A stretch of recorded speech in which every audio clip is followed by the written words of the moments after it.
Well, good afternoon. Wow, what a great introduction. Thank you, Emily. I appreciate that. Thank you, Nikolai, for picking me up from the airport today. And thank you, Don, for the opportunity to come here and speak to the Clinton School. My pleasure to be here today. It's been an interesting journey. I woke up at 3:30 today and flew from New York to Cincinnati, managed to get on time, and then kind of a little bumpy road into Little Rock today. But I'm very glad to be here. What I'm going to do today, actually, Emily gave you a pretty good picture of what the Learning Center had set out to do 5 years ago, and I am going to kind of fill in some of the blanks a little bit and be happy to answer any questions you have. Before we even get there, though, I want to talk a little bit about the background of Tiger Woods Foundation. And some of you might be thinking, well, what does Tiger know about education? And the answer to that is, not anything really, except that what he does know is that his parents put the most importance on education in his life before golf and before anything else. Homework done, make sure you're studying in school, get good grades, or the consequence was no golf, no putting. And so you can see that we had probably a pretty good student because we have a pretty wonderful golfer out there. In 1996, Tiger and his father, Earl, about the time that Tiger turned pro, decided that they would form a foundation. And part of the genesis of that was really, Earl had written a book called Start Something, You Can Make a Difference. And that book really is a kind of a chicken soup for the soul wood style. And it's nice stories that a father tried to teach his son about the importance of having integrity and cooperation and teamwork and how to deal with things that come up in school for young people. And then Tiger makes kind of a commentary. That curriculum actually turned into that book turned into a curriculum actually through our friends at Target stores and has been distributed to over 6 million kids around the country. And the purpose of kind of bringing that up is that was really something that was the impetus for creating a Tiger Woods Learning Center. Originally, the foundation was focused on doing some junior golf work, raising some money and giving some programmatic grants, which we still do. We still give over a couple $1 million worth of grants out a year to other nonprofit organizations that serve kids, organizations that serve kids either for health or education related purposes. And then the other piece of what the Learning Center does, the foundation does, is host a number of events. And the events are used to raise money so that we can do the work. We can do the grant work. We can do the work around Tiger's Action Plan, which is the Start Something book, is now Tiger's Action Plan Character Education. So a little bit of background. Fast forward to 2001, and Tiger had kind of an epiphany after 9/11. And his thinking was something like this, that, this was a horrible thing that happened to our country. And, what we really need to do is we really need to be promoting kids from the kids' age up, the opportunity to get to know one another, to be involved in the world, to participate and be active in your community. And so he actually went to our foundation president and said, I have this vision for this learning center. What do you think? And he said, well, great, let's do it. And so the Learning Center really is Tiger's vision from start to finish. He wanted to create a safe place where kids could go after school and have opportunities like he might have had as a young boy. And along with that, his focus really wasn't on golf. If we ended up having a little opportunity for a golf component, we could do that, and we do. We do have a small golf component at the center.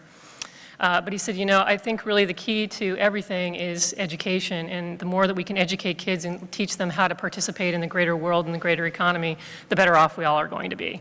So I'm actually going to cue Nikolai to show you a quick video, and then we'll talk a little bit about the Tiger Woods Learning Center.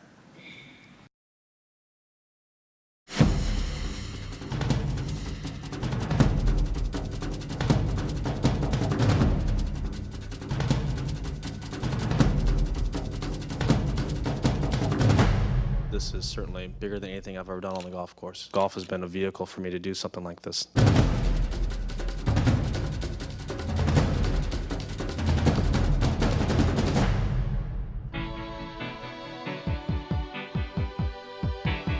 This is their idea. This is their building. They actually get to determine their own curriculum. We basically want to have a life-changing impact.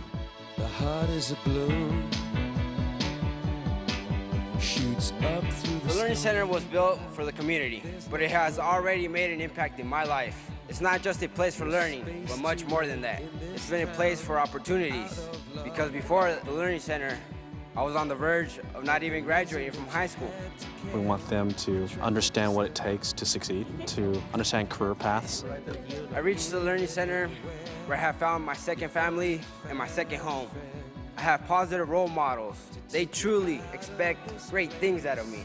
You have like somewhere to go after school. I can learn about something that I might be interested in the future. At first I was thinking about teaching, but now I'm actually looking now more at media careers. It's just totally different from what I'm used to. Everything here is awesome. It's pretty exciting for the kids. It's exciting for all of us to see them this fired up about learning, to see that they're going to have a better chance in life. It's a dream come true. I always wanted to be something big for my mom. And now I know that I will become something big because I feel like Superman, invincible, because I have the support of the center in every step that I take. This is just the beginning. It's a beautiful day. Don't let it get away. So it is a real place, and there are real kids. The young man who's in that video, his name is Jose Valdez. He's actually on my staff now. I'll tell you a quick background story on Jose. He started out, before we even opened this, the center opened in February of 2006. In October of 2005, we did a walkthrough, and we surprised a group of kids and had Tiger come, and Tiger actually led the walkthrough. And I kind of grabbed Jose because he was kind of the, baggy pants kind of kid with a long, jersey down over, his pants. And I said, well, tell Tiger here what you're interested in. And he went on to just kind of talk to him about the things that he thought he was interested in for the future. And at the end of the tour, his teacher came up to me and he said, I haven't heard that kid say 2 words all year long. And I thought, it kind of piqued my interest a little bit, so I invited Jose to participate in our pilot study. We did a pilot in January before we opened in February. And so he did, he came. He made a critical choice every day to come into the center versus going out with his buddies who were, he'll tell you, not going off to do any great thing. And it all started because he came to that tour at the Learning Center because he was there for the free pizza that we had to offer. Jose actually, after he finished his pilot, we put him in aerospace rocketry. He built a rocket, went out and launched it. He worked solo on the project, and he came up to my office and he started talking very excitedly about his physics class at school, and he didn't look like a kid who belonged in physics. He just didn't. If you're going by appearances only, this was not the kid that you thought was going to be there.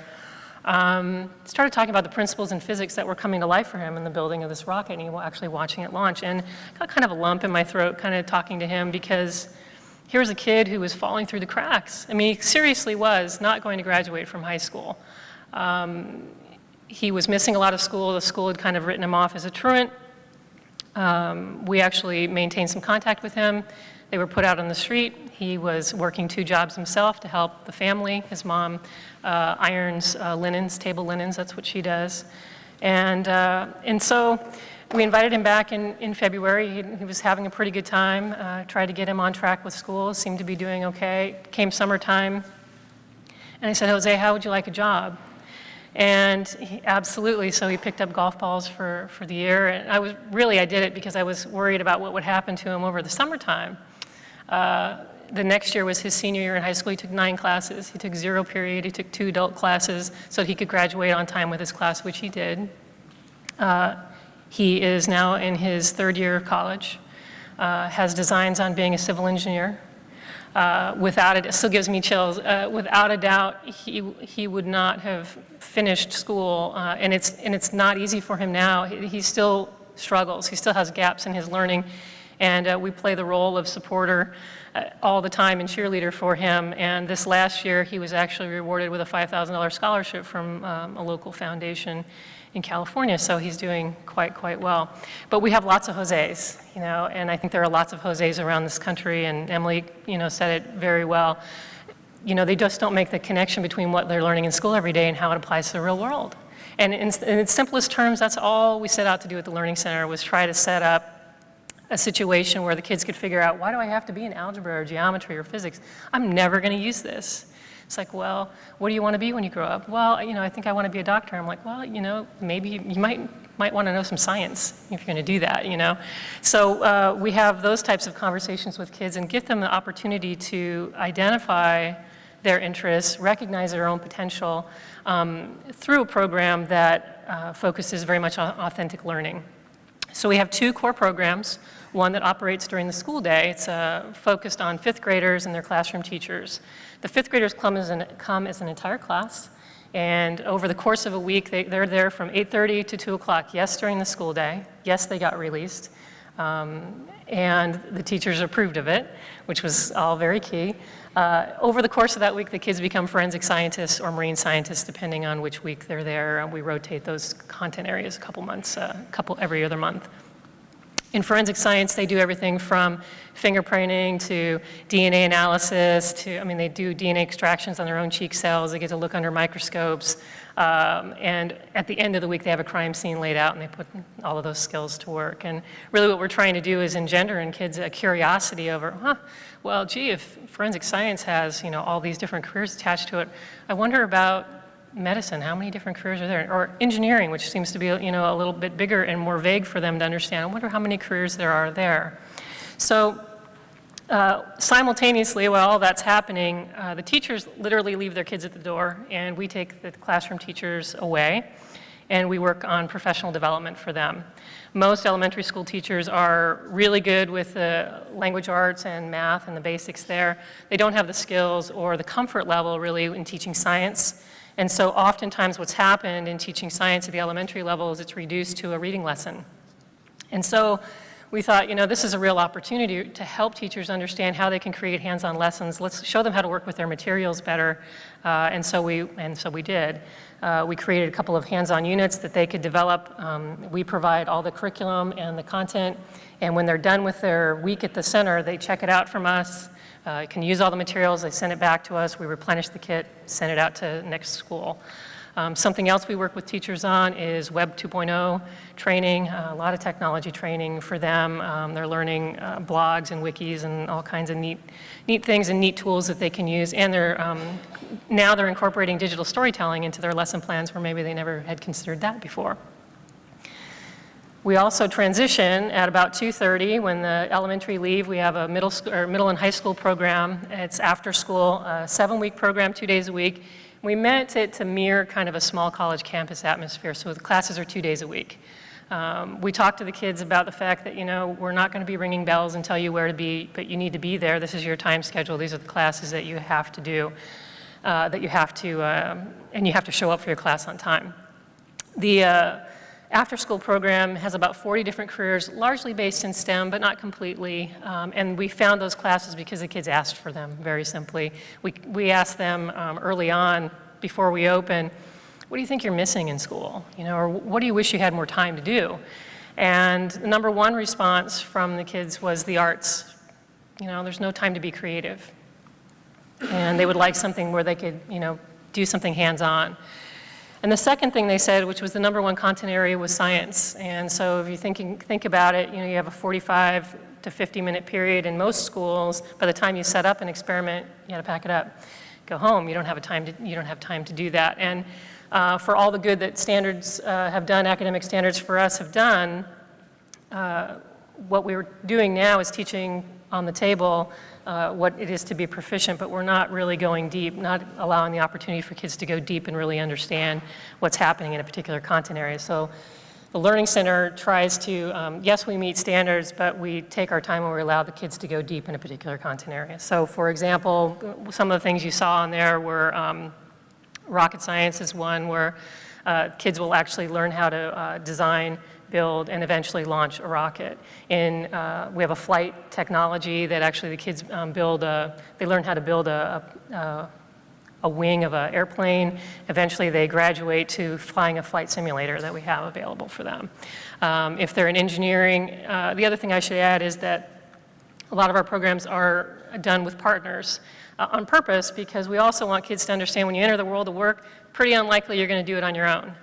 So you've got to learn how to work with people, and you've got to be responsible and show up and take care of business so that the whole group can do well. So in the case of engineering bridges where they're learning to be structural engineers. You and I might be partners. We're going to use the computer, is going to give us a lot of content, and then we're going to design and build to spec a particular balsa wood bridge. We have an applied force machine. We're getting a chance to test that out. So we're getting a chance to figure out what it would really be like to be in those careers by just giving them a glimpse. And if you think about it, if we did nothing else, well, if you think about it, how much better position would we all have been if we had had a chance to try out our jobs, beforehand, before we actually went down a particular career path, or spent 4 years in college and then had to go back to be retrained.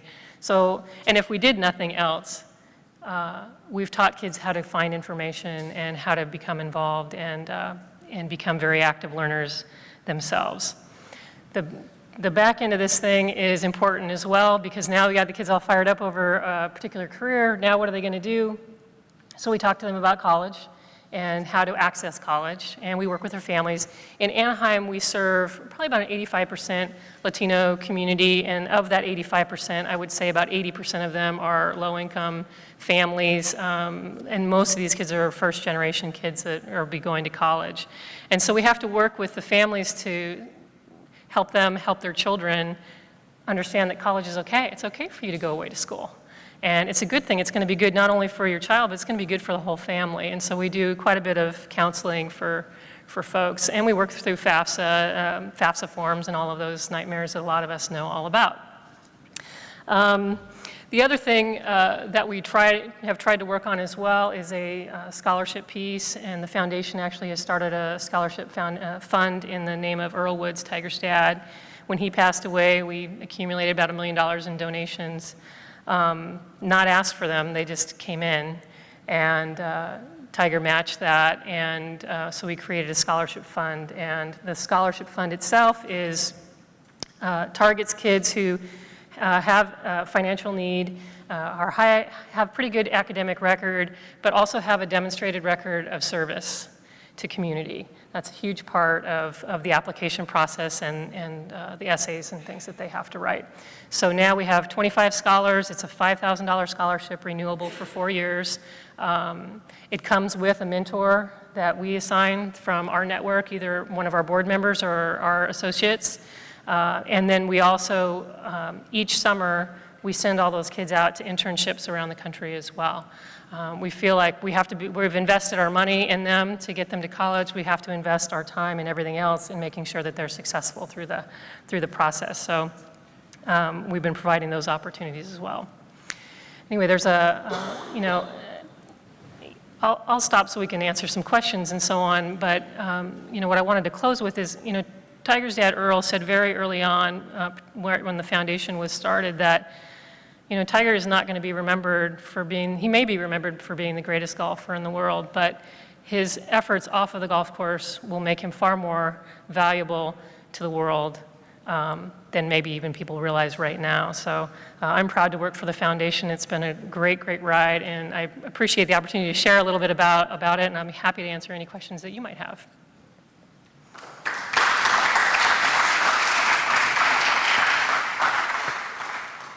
Yes, ma'am, Annie.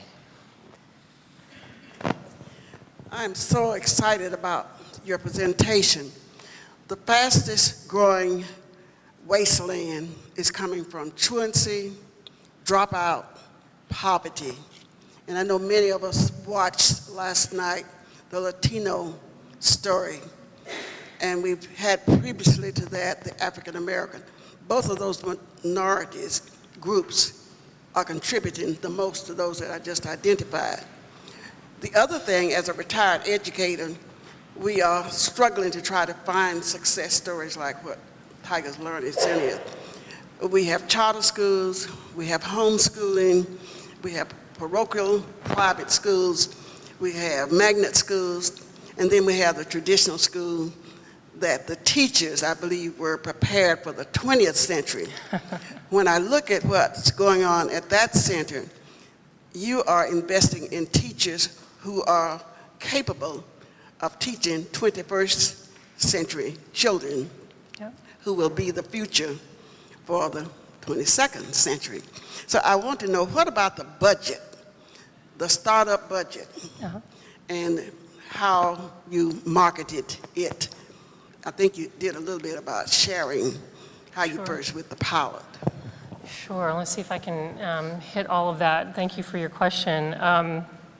And by the way, I totally agree with you on how well we have or have not equipped teachers to catch up.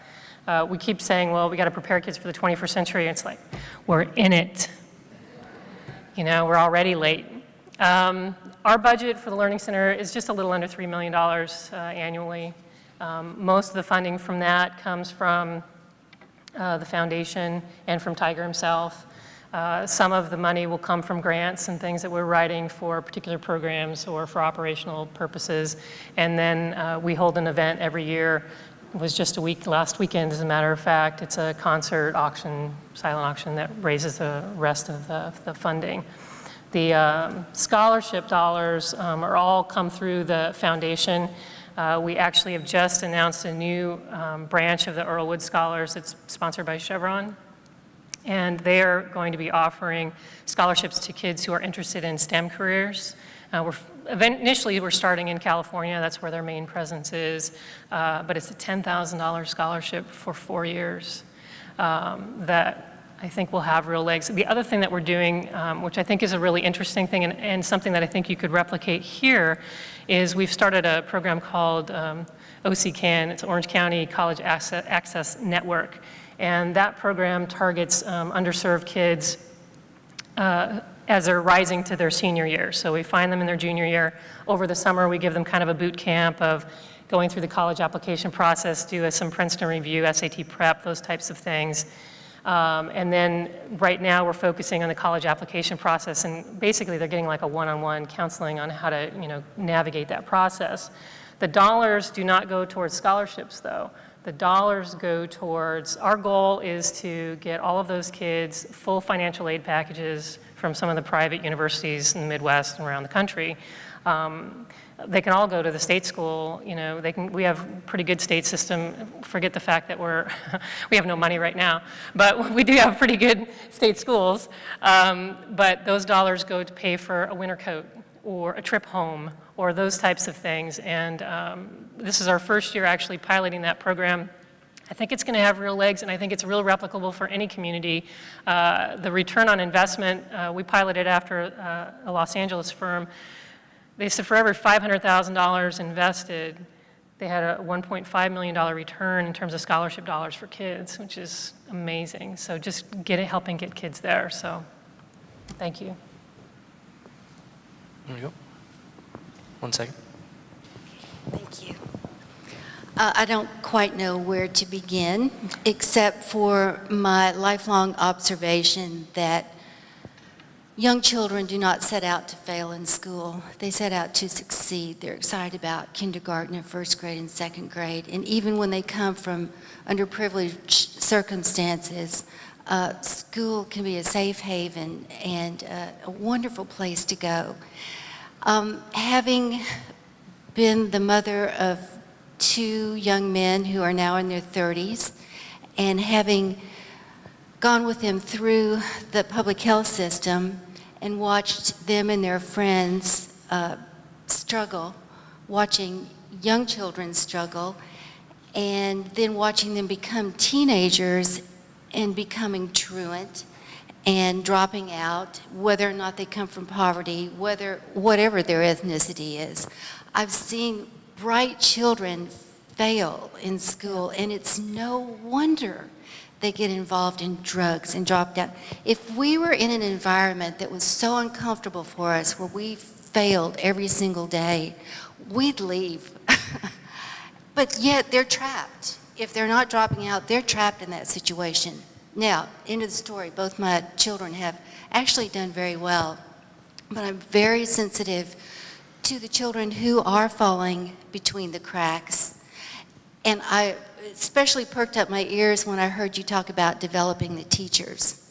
It's one thing if teachers try to do right by the children and don't understand. It's quite another for those teachers who don't want to understand and don't want to learn new methods of teaching. So anyway, I could go on forever, but there you go. Well,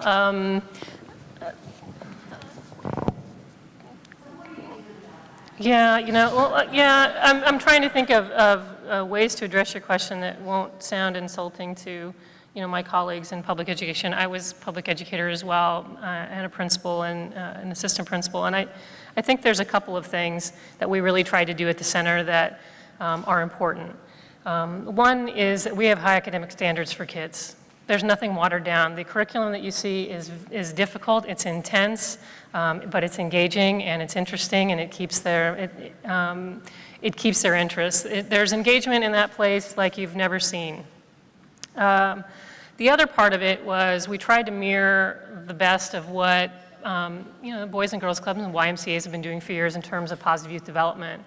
And we work with our staff very heavily on creating an environment and creating relationships with kids so that they can learn. Because regardless of what background they come from, they have to know somebody cares about them. Once you set that platform for them, that they believe in themselves and that somebody's going to care for them, all of a sudden learning can happen because they can let down some of those walls to allow that to happen. They say that the best predictor of a children's future is not whether they come from a two-parent home or whether they have, a lot of money or whatever it might be, but the best predictor of student success is that they have a vision for themselves, they have a vision for their future.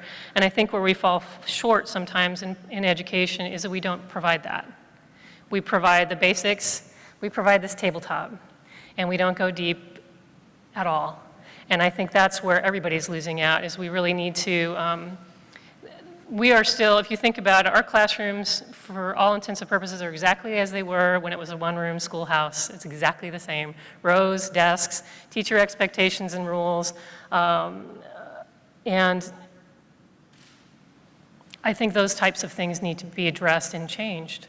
And so I think it's a tough question because I'm not sure anybody wants to look at it. But I do think there's a handful of teachers that are really ready to go. And it's time for them to move out and let some people move in so we can upgrade the level of education for everybody. Allie. Hi, my name is Allie Turr. I'm a student here at the Clinton School. Thanks so much for joining us today.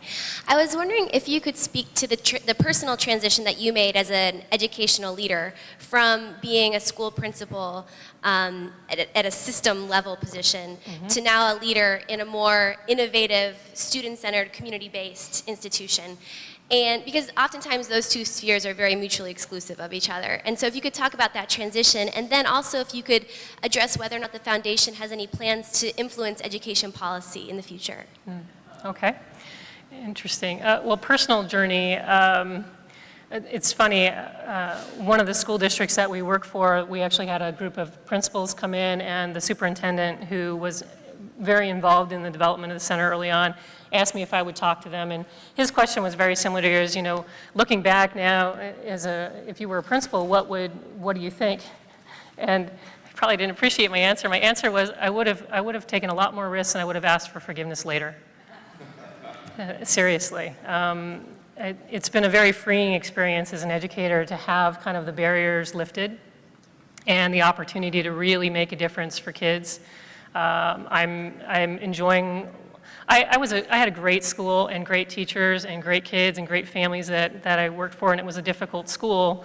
And I learned from each one of those experiences, so they were all wonderful. I just was moved into a position where I could have that opportunity to influence on a much wider scale. And I think the opportunity to do some of the professional development has really helped extend some of that learning for others as well. I think I guess our secret plan, well, maybe not ours. I think Kathy's secret plan is to, take over the world and really transform education. I say that very tongue-in-cheek. It's actually pretty true. I would really like to see some significant changes happen in education. In terms of policy influence, we haven't taken that step. I have no idea if we'll do that in the future. I will tell you that we are planning to build another center in Washington, D.C. And it was chosen for 3 reasons. One, because the foundation actually runs the AT&T National Tournament for the PGA. It's played at Congressional.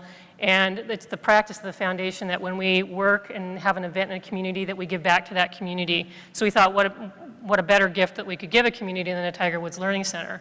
The second reason is that Earl, Tiger's dad, was a military man himself, and Tiger has very fond memories of his dad and very fond feelings towards the military as well, and we wanted to be in that atmosphere. And the third reason actually is what better place to be than to influence without really influencing, than to be in Washington, D.C. I mean, I really think the things that we're doing at the Learning Center, they have such great potential for changing teaching and learning in this country, and so I'm thrilled that we're going to have that opportunity to showcase it in Washington. Whether we're actually going to stand up and say something about it, you know, who knows? Did you have a question? I thought you had your hand up. Oh, I'm sorry. Yeah, right there. I just wanted to kind of follow up on the teacher question, but it could be broader. How do teachers get involved with your program? You mentioned that, how do they get selected? Is it district-wide, that sort of kind of practical thing? And then also, how do kids get involved, and how wide an area are you trying to serve, that sort of thing? Right, okay. The teachers, in that particular program, it operates during the school day, so the district actually selects the schools that will come, and we probably hit about 50 different elementary schools, and that's probably half of the schools that we could hit, so they swap. Every other year, we get the other half. And so the teachers from those schools get to come. That's at least where we started. And you know what, let me tell you, the professional development program really started as an accident. And I think I shared with Don and the group that was there last week, we've had a lot of happy accidents, and the professional development was one of them. Earlier, what was happening is the schools were on year-round schooling, and so we were serving the kids who were off track, so they were basically on vacation for 15 days, so we did the program that way. Declining enrollment, we needed to do something different, and so we said, you know, how can we have access to the kids during the school day? And I brought to the superintendent, well, what if we did some training for your teachers or something? And they're like, okay, let's give that a shot. So that's kind of how that program was developed. So they come to us basically because the district has chosen their particular school to come. Our future vision for that program is to open it to a much wider audience. Whether or not your kids are there, we think we've got something that we can offer you. We offered a training program this summer and opened it up to Southern California, and teachers came on their own without being paid or anything, so that was pretty exciting for us. The kids, so you know how the kids come for elementary. The after-school program, it's open to kids throughout Southern California. They have to apply, and they have to fill out an application, let us know why they want to come to the center and how we can help them make their career and college goals. We want them to know that and we ask for a copy of the report card, not to screen them out, but we want to know where they're struggling so that we can help them. We do have academic support, and I say that differently than tutoring because we do train our teachers alongside the school district teachers as well so that we're not conflicting the message. So it's a real partnership with the district as well. So I would say, you know, we have kids locally. The biggest group is probably within about a 15-mile radius, but we have kids that come from as far away as 25, 30 miles. We have one district in particular in Compton, which is kind of a suburb of Los Angeles that's it's been taken over many times by the state. That district has paid for the kids to come to the after-school program twice a week, paid for the buses, rather, to bring them to us. They staffed it with 2 staff people. They pack the kids with lunch so they can eat something on the way over, and they pack them with dinner when they go home because they leave about 6 o'clock at night. And then we have a family night at the end of every session, and the school district pays for all the families to come out as well so they can see what the kids are doing. Sarah? Hi, my name is Sarah Lear. I'm a student here at the school. I just wanted to know a little bit about arts because you mentioned that kind of briefly and what that program looks like. Sure. And it's only with middle schoolers and high schoolers, is that right? It's integrated. Okay. I think everywhere, yeah. You know, what the kids really asked for, where that kind of conversation went was, you know, they asked about the arts and the hands-on piece, so everything we do is very hands-on, and there are a lot of creative elements to a lot of the work that's being done. We do have a performing arts class. We have a digital animation class. Let's see, we have a creative writing class as well that actually takes kids into creating comic strips and building a story off a comic strip as well. Dance, we do a dance class, and a number of things, and they've been very popular. I just think that the bigger picture of all of that is kids are asking for arts and science. They're asking for creativity and innovation and opportunities to do those things, and they're hand in hand. So the technology piece is where we're falling short and not helping everybody raise and level up to the 21st century. They're asking for it, they're ready for it, and we need to get up and meet it. Right there. I'm so excited that you're here. My name's Lori Lamb, and I have the privilege of being the Director of Alternative Education for Arkansas, and I'm very active nationally. I've watched your school and your, I call them missions, but the things that you're doing develop through the years, and you have this long-term ongoing group of success kids. Are you keeping track of that? Do you have any recidivism? Do you have any that you're following that just said, no, that didn't work? So that I have a couple questions on that, because I am interested in the long-term data. The other is you put forth a brand new start for these kids. And in Arkansas, we frequently have the opportunity in alternative education to do it. Unfortunately, we're given the leftovers. We're given the older building, the rundown place, with the logic that individuals who haven't seen the success in advance say, well, they'll destroy it, they won't appreciate it. Have you had any major damage to your new building? Yeah, it's a great question. Gosh, let me think. We do have tracking mechanisms in place. We've partnered with the University of California at Irvine, actually is conducting research. It has been from the very beginning. Their initial research was really trying to get a sense of our demographics, who we are, who we're serving. The second year kind of looked at, okay, what's the impact on a cohort worth of kids? What they found was that 80% of the kids were more knowledgeable about careers that were options that were open to them. Same number for colleges. 85% had higher grades, and over 90% of the kids felt more optimistic about their future, which that's probably my favorite statistic, and it's not the one that's the funders like all the time because, it's so soft and fluffy. And it's like, I don't really care. If kids care about themselves more, they're going to be more motivated to do things. So anyway, sorry, soapbox. Let me think. The rest of the question was around the facility and any damage. You know what? We haven't had any. And we have, I should describe it for you. We have 35,000 square feet. We have 7 classrooms upstairs that are all thematic: biotechnology, engineering, robotics, communications, and film, entrepreneurship, aerospace rocketry. Tiger's Action Plan is a class in and to itself. Within that, we have about 500 laptop computers within the classroom available that the kids can check out. We're a completely wireless facility, so they can literally be out on the driving range. We're on 14 acres, so we do have a driving range, which I haven't talked about yet, but we do have a nice golf facility and program as well. And all of that, haven't lost a computer, not one. The laptops would be easy to tuck in, and we even put like a low jack system on them. Haven't had to use that at all. We have a number of digital cameras and digital video cameras, things like that. Haven't lost any of that. I'll tell you, early on we lost cameras, and we lost them to the people that were the workers that were still in the building. Stinkers. So, but the kids we also have a youth leadership team, so we have a group on site that if you were to go to family night or any of our events or even our opening day, the kids run everything. So you wouldn't see an adult up there. You'll see all the kids doing that type of work. And they really, kind of police themselves. They understand it's a privilege to be there.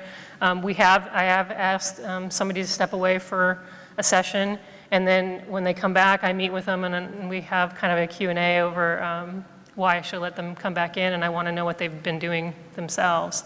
And that's actually been pretty successful. I haven't had to remove him again, and he's been with us from the beginning, so almost 4 years now. Thank you very much for sharing today. It's been very provocative. I'm K.O. Young, management consultant and author of Attitude is Everything. Continuing along the educational strand, I guess the instructional strand, could you elaborate a bit on the digital storytelling in the curriculum and lesson plans? How do you want me to elaborate on them? So, be more specific? Yeah, be more specific if you would. Sure. Let's see. Well, in the professional development strand, we actually have a wiki. You know what a wiki is? A place where, you know, folks can go and stay up to date, and we have a blog that they can work with one another as well. The curriculum, the digital storytelling, where we actually started was we had teachers learn how to create their own units. I mean, people didn't know how to use PowerPoint, you know, so we kind of had to start with some of that. We use iMovie and Movie Maker on the Microsoft side as well. And what we've been doing is helping them create the lessons, and then those lessons are then posted on the wiki and other places for others to use. So if they're creating maybe they're taking, we do missions in California is a big project for fourth graders. So how to and typically what happens is you have some kind of a 3D model, a diorama or something like that. Well, what about taking some of that and making it into a digital story instead? So teaching teachers how to help their kids create their own digital stories, as well as teaching teachers how to use the digital storytelling to create a unit and those types of things. When the teachers walk out at the end of the week, depends on the week. On the technology side, they've created a number of lesson plans, and then they've all done something different. So there may be 8 to 10 teachers. They all share and swap. So they each get each other's lesson plan that they can use for, during the school year as well. And then ultimately, the idea is that we can, we're redoing our own website so we can make all of those things available and create almost a teacher portal there as well. You mentioned the golf aspect, so I didn't know if you could expand on how that is integrated with the rest of the sort of the academic components for the kids. Great. Golf is a choice that the kids can participate in, although the elementary kids, we take them all through a modified version of the program so they get an introduction to the game, which basically consists of some chipping and putting and some basic lessons. The after-school program, it's a class they can sign up for. And the classes, sometimes they range from like a beginner class where they don't have any skill at all to maybe they're focusing on just short game for 7 weeks, or maybe they're focusing on, could be putting or something else. So they have those lesson plans broken out. The facility is a good-sized driving range that also has target greens that are surrounded by sand. So you can teach a lot of short and long game there. In the back of the property is an 18-hole putting course, so they can become involved there as well. We also have a mobile golf program that goes out into elementary schools, and we teach 5th and 6th graders how to play the game on their own at their own school site. So we've had probably 6,000 kids go through last year alone. It's a huge program. And then what we're trying to do is drive them to the center. So on Saturdays we do clinics, and we have open golf. We have special events. We have a special Spook Golftacular coming up for Halloween. And then we also do a player development program. We start out, kids can earn they earn a tour card if they pass a certain amount of skills test plus knowledge of rules and etiquette. They graduate their way up to a player's card. They can take a skills test that lets them play and have access to local golf courses. And then we also certify for the Southern California Golf Association kids to go out and actually play some of the best private and public courses in California for like $2, which is really unbelievable. And then we have the master's level, which is competition level. And if you earn that card, we will underwrite some of your expenses for playing in tournaments and things like that. So. Yeah, you mentioned that you asked the kids exactly how or what sort of classes they want to take. I was going to ask you what sort of process is that? Is it as simple as a questionnaire, or do you get them all in a room and talk to them? And I'm also guessing, that you probably end up with 20 choices, but then how do you end up saying, well, we can only focus on these 5 or 6? Yeah, we do lots of surveys. We do focus groups frequently with the kids as well. Yes and no. I mean, I think that the onus is really on us to try to step up and meet the needs if they're significant. I mean, we try to look for patterns of things that are really significant. Right now, what's really popular right now is a culinary class. And that one we're going to have a little bit of trouble with, but we're going to try to figure that out. And it may be that we'll do a week-long specialized program or something like that, as opposed to it being part of the 7-week. And maybe it could grow into that. We just don't have the facility right for that type of work. So some of that. We've done advanced engineering, advanced aerospace, and advanced forensics, all because the kids have expressed interest in those types of things, like in droves. So we really try to look at the numbers and tell them see what they're telling us. There.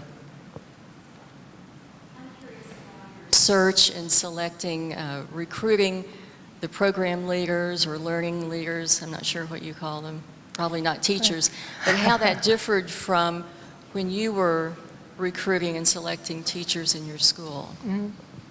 Great question. Yeah, we call them learning facilitators. Because the teachers, they really do facilitate learning as opposed to being kind of the sage on the stage kind of model. They really do more troubleshooting for kids and help them kind of problem solve their way through things. Because of the way the model is set up, the first thing I look for, I just look for people who have a good heart for kids, that and you can read them in 2 minutes coming into the room, you can read them immediately, whether or not they're going to be a good fit. The content I can teach anybody to teach. That's not the hard part. The hard part is the people who are going to become invested in the kids that you're working with. And I had that same philosophy as a principal, hiring teachers as well. But as a result, my pool, though, for the Learning Center is I have credentialed teachers who work for me. I have young people who have gone through college and have a degree. It helps if they have a background in STEM and in some kind of science, technology, engineering, math. That really helps. So I have college majors in those areas. And then I have people who are working on credentials. I have like Jose, who's a college student. I didn't finish my story about Jose. So Jose is now, this year, he's teaching his first aerospace class. Isn't that awesome? It's so awesome. I can't even tell you. He is an amazing, amazing young man, and so glad that I've had the chance to come across him because he's changed all of our lives exponentially. But yeah, to answer your question. We have time for one more question. Did I see a hand back there? No? Okay, here we go. Hold on, just one second. Thanks. I'm just curious about the numbers of kids. I mean, you've talked a lot. How many do you have? Is there a target every year you're searching for? Is there a target breakdown, demographically on how many kids you want? And then what sort of metrics do you have to measure success? Okay, so we serve somewhere between 8,000 and 10,000 a year in a variety of programs. So in the elementary program, it's probably about 2,500 to 3,000 kids, and they come as whole class group. The after-school program serves about 2,000, give or take, another 500 probably. The outreach, we also do some outreach for not only golf, but also with College Access. We take our program kind of on the road and do remote locations around helping families discover how to work with the college process. The other part of your question was around metrics. Yeah, so we're also looking, keep in mind we've been open since 2006. So the other part of the study that UCI conducted, what they found was that the tipping point, they didn't expect to find anything. I mean, they thought we were nuts pretty much going into a pretty deep research study in the first year.